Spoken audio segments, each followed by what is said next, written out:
जाड़ों की ठंडी रातों में जब सारा आलम सोता था, उस फटी पुरानी गुदड़ी में एक भूखा बालक रोता था।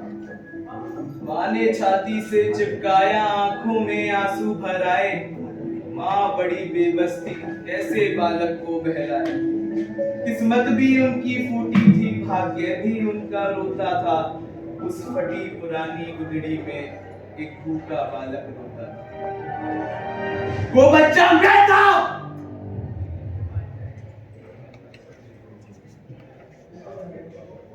अगर हमारी बस्ती में कोई ऐसा इंसान था ना साहब, जिसे देखकर मेरा दिमाग भुना जाता था, तो वो मेरा बाप था साहब।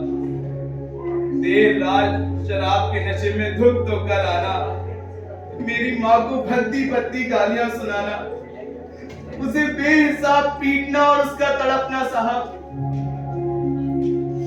मेरी माँ ठहरी अनपढ़, मुझसे बोलती है कि अगर मैं पढ़ लिख लूंगा ना, तो मैं उसे इस दर्द से, इस नरक से मुक्त करा सकता हूँ। उस बेचारी को क्या पता कि ये किताबों के पन्ने हम जैसे गरीबों को बड़ी बड़ी उम्मीदें देकर हमारी जान को, हमारी सांसों को हमसे छीन लेते हैं, सांप बचाते नहीं। और ऐसे ही एक दिन मेरी माँ और मेरे बाप की उस कराहती रूह इस दर्द से, इस नर्क से मुक्ति मिल गई साहब।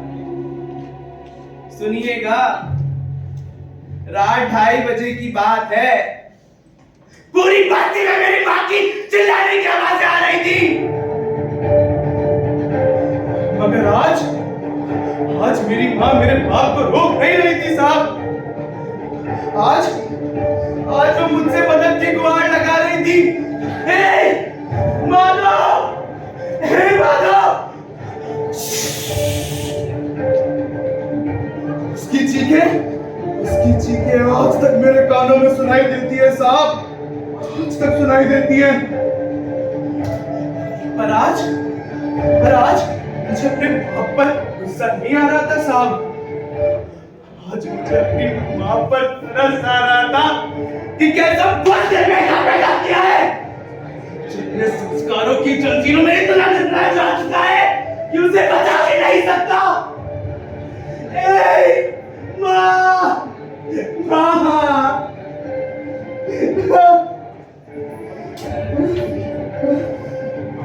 उस दिन वो जंजीरें 1 मिनट में टूट गई और मैंने अपने बाप को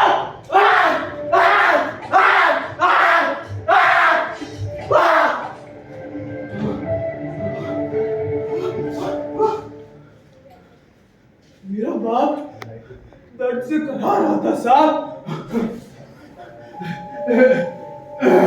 वो माधव,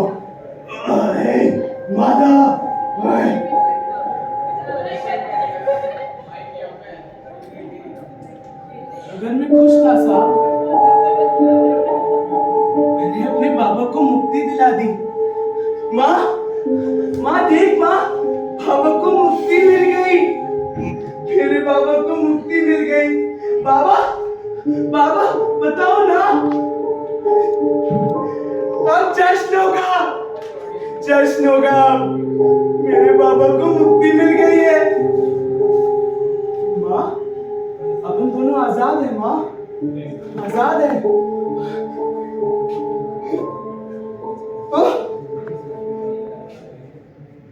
पर माँ, मैंने तो माँ, तू अब भी रो रही है। मुझसे गलती हो गई है क्या?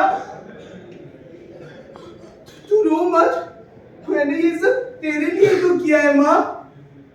अच्छा, मुझे माफ कर दे माँ, मुझे माफ कर दे।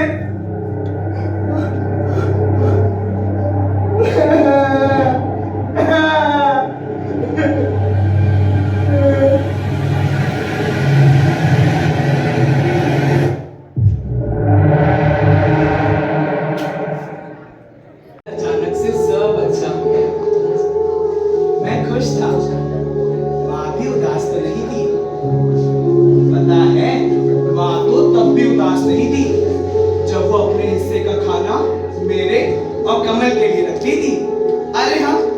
कमल, मेरे बचपन का दोस्त। हम दोनों ना बहुत अच्छे दोस्त थे, हमेशा साथ में रहते थे और कभी नहीं झगड़ते थे। पर एक दिन कमल ने मेरे माँ के हाथ के खाने की तारीफ ही नहीं करी। कमल, तुम बहुत बुरे हो, कितना अच्छा खाना है, तारीफ करो ना।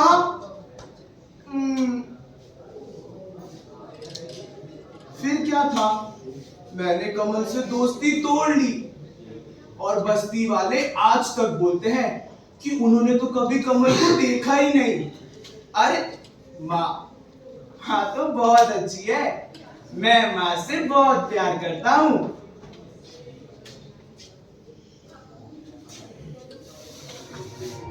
फिर अचानक से एक दिन पड़ोस से वही चीखने चिल्लाने की आवाज आने लगी जिसे मेरी माँ किया करती थी जब बाबा उन्हें।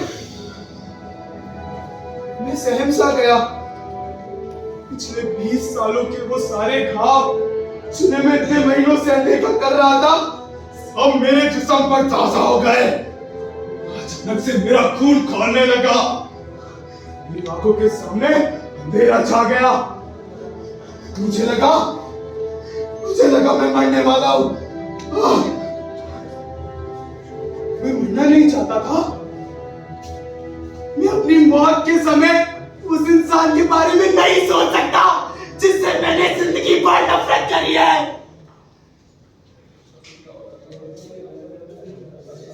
मुझे याद नहीं कि उसके बाद क्या हुआ। हाँ, बस इतना याद है कि दूर खड़ी पड़ोस वाली दीदी रो रही थी। मैं उनके पास गया पूछने कि क्या हुआ, मगर वहां तो एक लाश पड़ी थी। पता है, जब मैंने अपने बाबा की देह से प्राण छूटते देखा तो मैं बहुत डर गया था। लेकिन अब लाशें मुझे डराती नहीं थी। जिंदगी में जिंदा लोगों से मुझे मेरी माँ को कभी प्यार नहीं मिला। अब लाशें ही मुझे अपनी लगती थी। पर दीदी, इन्हें किसने मारा?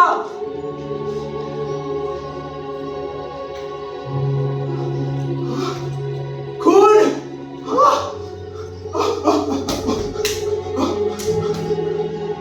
माँ, माँ देख, मैंने पड़ोस वाली दीदी को भी बचा लिया।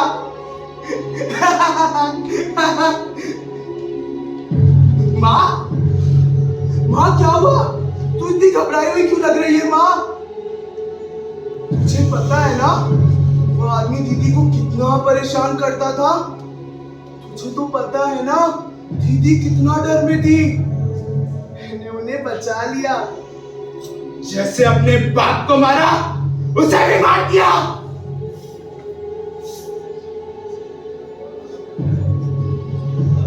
माँ, तू बहुत बुरी है। मैंने इतना अच्छा काम किया, तारीफ करो ना।